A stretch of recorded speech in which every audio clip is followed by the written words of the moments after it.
Hej, og velkommen til 3 Nyheder. I dag har vi eksperten inden for ondskab i vores underholdningsbranche, Nina Andersen, på besøg.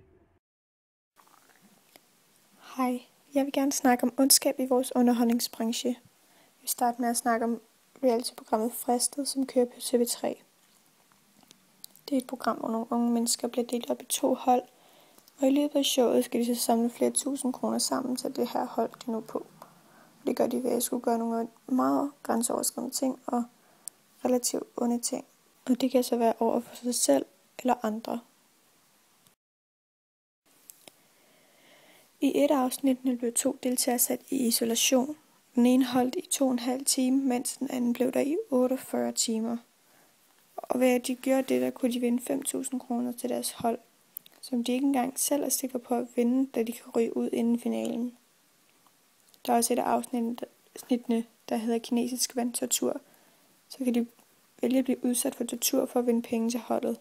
Men man kan godt sige fra, men så ryger man bare ud af konkurrencen eller af showet, og så kan de ikke vinde pengene.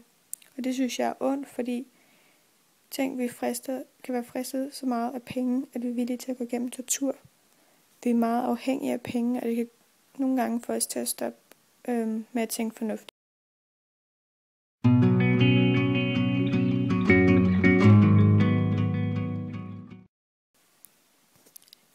Der er også det med at lave en absolut ond handling til underholdning. En skuespiller vil fremføre Anders Breiviks manifest som monolog på det københavnske caféteater. Per Balch, der mistede sin datter på Utøya, har udtalt sig til politikken. Det er en virkelig dårlig idé. Det er alt for tæt på. Jeg oplever det som om nogen forsøger at tjene penge på andres sorg. Stykket bliver en slags accept af hans handlinger. Det er også mange andre pårørende, der synes osv. Og det synes det er stadig alt for tidligt.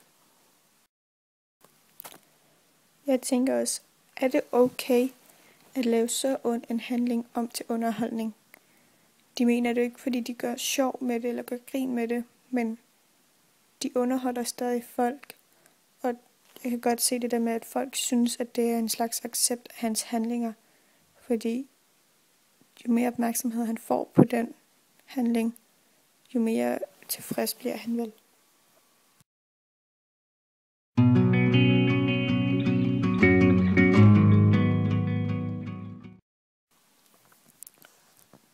Der findes også de programmer, som viser videoer fra YouTube, hvor folk kommer til skade.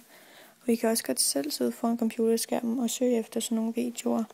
Vi morer os over andre folks smerte, endda så meget, at vi ligger flad af grin på gulvet nogle gange. Er vi så onde, fordi vi griner af andre folks smerte? Kan vi tillade os at se det, og hvorfor er det sjovt? Hvorfor interesserer det os? Det er de spørgsmål, jeg vil forlade jer med. Mange tak.